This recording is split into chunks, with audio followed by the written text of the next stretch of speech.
ಸ್ನೇಹಿತರೆ ನಮಸ್ಕಾರ.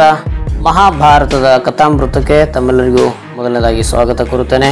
ಸ್ನೇಹಿತರೆ, ಶ್ರೀಕೃಷ್ಣನ ಅಂತ್ಯಕ್ರಿಯೆ ಮಾಡಿದ್ದು ಯಾರು, ಎಲ್ಲಿ ಮಾಡಲಾಯಿತು ಅನ್ನೋದ್ರ ಬಗ್ಗೆ ತಿಳಿದುಕೊಳ್ಳೋಣ. ಸ್ನೇಹಿತರೆ, ಪಾಂಡವರು ಮಹಾಭಾರತ ಯುದ್ಧವನ್ನು ಗೆಲ್ಲುವುದಕ್ಕೆ ಶ್ರೀಕೃಷ್ಣನೇ ಮುಖ್ಯ ಕಾರಣವೇನೆಂದರೆ ತಪ್ಪಲಾಗದು.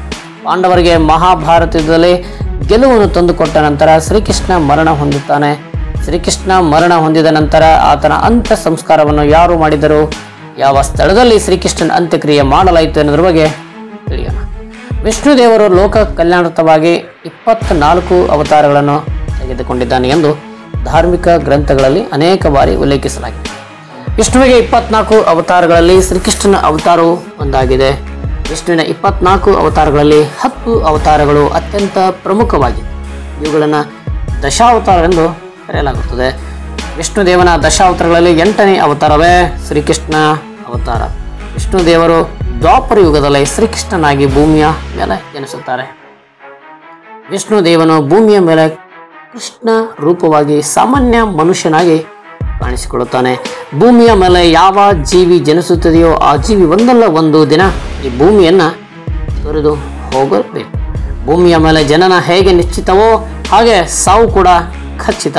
ಈ ನಿಯಮ ಕೃಷ್ಣನಿಗಾಗಿ ಮಾನವನ ರೂಪದಲ್ಲಿ ಭೂಮಿಗೆ ಬಂದ ವಿಷ್ಣುವಿಗೂ ಇದೇ ನಿಯಮ ಅನ್ವಯವಾಗುವುದು. ಭೂಮಿಯ ಮೇಲೆ ಶ್ರೀಕೃಷ್ಣನ ಮರಣದ ಕುರಿತು ಒಂದಿಷ್ಟು ಮಾಹಿತಿ ತಿಳಿಯೋಣ.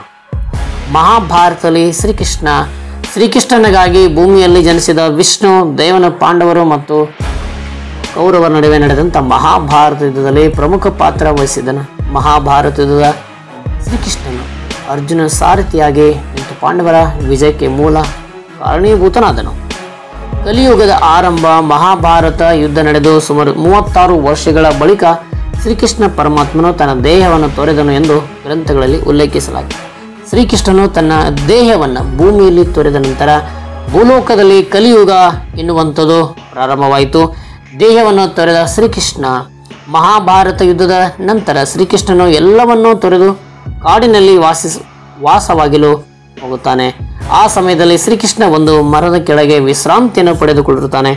ಶ್ರೀಕೃಷ್ಣನ ಕಾಲುಗಳನ್ನು ಕಂಡು ಜಿಂಕೆ ಎಂದು ತಿಳಿದ ಬೇಟೆಗಾರನು ಶ್ರೀಕೃಷ್ಣನಿಗೆ ಬಾಣವನ್ನು ಹೊಡೆಯುತ್ತಾನೆ. ಇದರಿಂದಾಗಿ ಶ್ರೀಕೃಷ್ಣನು ಕಾಡಿನಲ್ಲೇ ತನ್ನ ಪ್ರಾಣವನ್ನು ತ್ಯಜಿಸುತ್ತಾನೆ.